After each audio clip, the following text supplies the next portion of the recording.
Hello everyone, good afternoon. Good morning or good evening na sa Europe. Today is mag-update sa akong mga routines. So, di ba? 3 weeks ago gipakita na ako ang sa Bougainvillea routine, and now i-update na nako kung naunsara or nabuhi bakaha ang atong Bougainvillea. So, without further ado, let's go. So, ayan. Hello everyone. Welcome back to my YouTube channel, or welcome to my channel. O before tamo start, I would like everyone, especially to those wala pa nakasubscribe sa akong channel, please subscribe na para updated mo sa atong mga bagong video. Okay? Alright, so ang first na kong i-update is of course ang pinakauna na kong cutting, no? Naana guys, successful. Not 100% successful ang atong routing. So for now, pwede na nato siya i-open. And then, or ang ato daw mga routings, dapat daw dili tanggalan dayon og cover, no? Para dili mabaguhan. So pwede nato siya bangagan, but since few days ago ako na ni siyang gibangagan, no? Para dili siya mabaguhan. So this is it. Naana siya dahon, guys. Look at that. Diba? Kagwapa sa atong Bougainvillea, na? Wala pa ko'y nakita nga roots, but I'm sure na nagyud ni siya roots, guys. Buhay na siya. Oh, di ba? Naka-produce na ta og another Bougainvillea. So this is how we propagate Bougainvilleas. Napaka-easy. Sayon ra kaayo mag-propagate sa Bougainvillea. No? Magkatrata ka ng atong mga gipang trim, no? Atong gipang prune, no? Mag-pruning ta.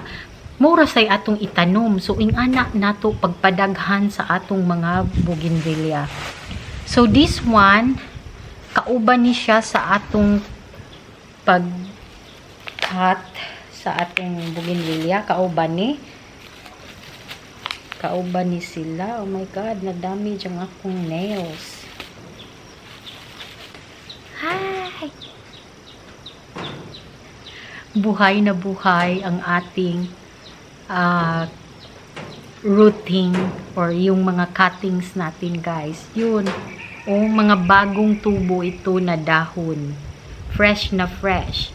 At tatanggalan ko na siya ng plastic para hindi siya mabubulok yung leaves, no? Pero, hindi ko muna siya ilalagay in front sa sun o direct sa sun dahil baka manibago siya. So, hahayaan muna natin siya dito sa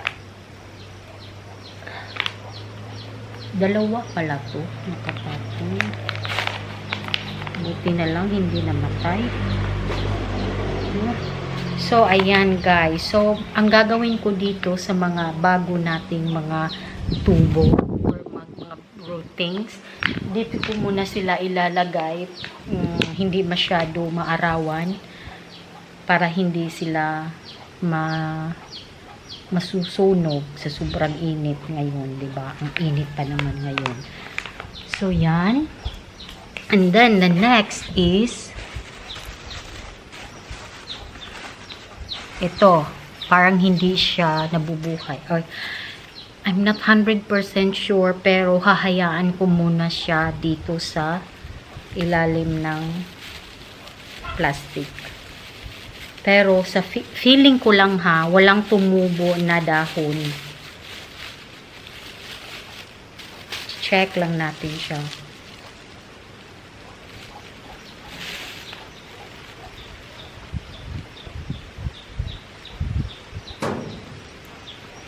I'm not sure kung sa kanya itong dahon na to looking fresh at talagang bagong-bago ang dahon.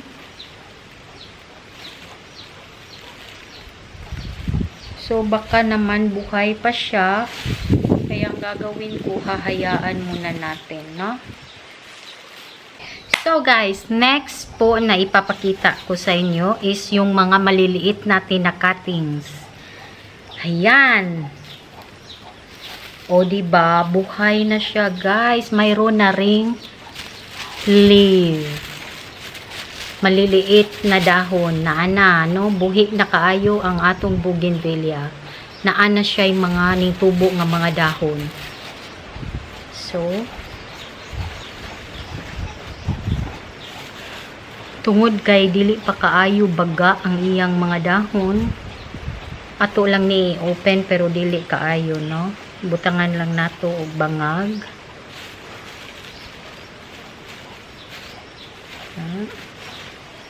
Next, oh wow, baga na ang dahon, guys. Look, makapal na yung mga dahon niya. Lagyan ko rin ng butas. So, sinabi ko hindi natin siya kaagad tatanggalan ng plastic. Hayaan muna natin siya. Lalagyan lang natin ng butas.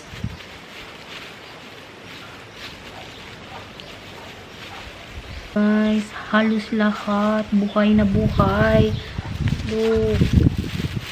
Diba? Halos silang lahat may mga dahon na. So, successful ang ating pag-rooting. Marami na akong mga bagong bougainvillea. So, ganito lang yan, guys.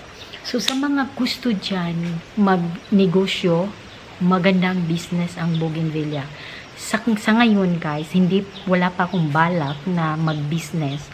Pero, ang balak ko sa ngayon is mag-propagate ng maraming bougainvillea. And then, baka one day, we'll never know, malaki ang aking bakuran. Mayroon akong farm. Baka lang. Baka mag-start din akong gagawa ng or mag-start ng bougainvillea farm. So, ayan. Nilalagyan na natin ng butas. So, mayroon din ako dito na wala pa talagang dahon na tumubo. Pero, hahayaan ko muna sila dyan. Okay. Ang sabi nga nila, hindi raw dapat madidisturbo daw yun ng root nila kapag ginagalaw. So, dapat diligid na siya labtan, no? So, by the way, guys, yung in-order ko sa Lazada, mayroon na ring nakasurvive, mayroon na ring nagkaroon ng dahon. Ito siya, yung huge Evans na pangalan. Ito na siya, may dahon na. Ayan, binili ko na cutting malaki. Yan siya. At mayroon na siyang mga dahon. So, hahayaan ko muna siya. Hindi ko muna lalagyan ng butas. Hayaan natin na medyo marami-rami na yung dahon niya. So, ito, ilalagay ko, ibabalik ko doon.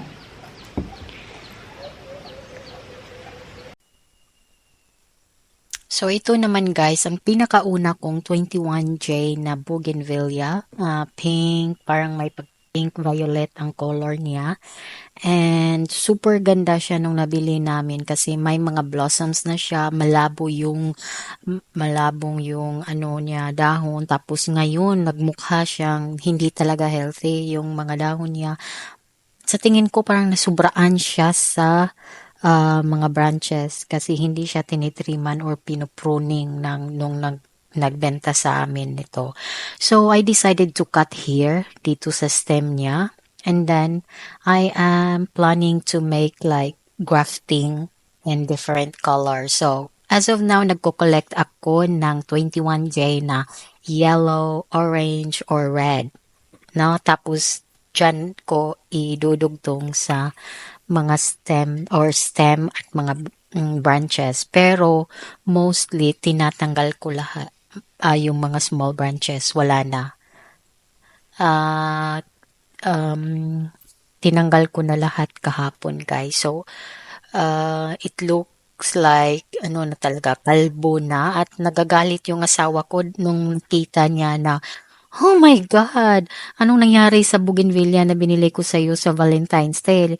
Pagmamatayan ha, sabi niya, nag-experiment na naman ako, baka raw mamatay. At hindi na raw niya ako bibilhan ng plants. Oh my God. Makikita niya ang resort dahil palalaguin ko siya at paggagandahin ko. So guys, ito nga pala yung hitsura niya nung nabili namin siya sa shop. O, di ba? Makapal yung ano niya, dahon. So, yun lang mga langga. That's it for today's video and I hope to see you on my next one. But please, huwag nyo kalimutang mag-like and subscribe sa aking channel. Bye!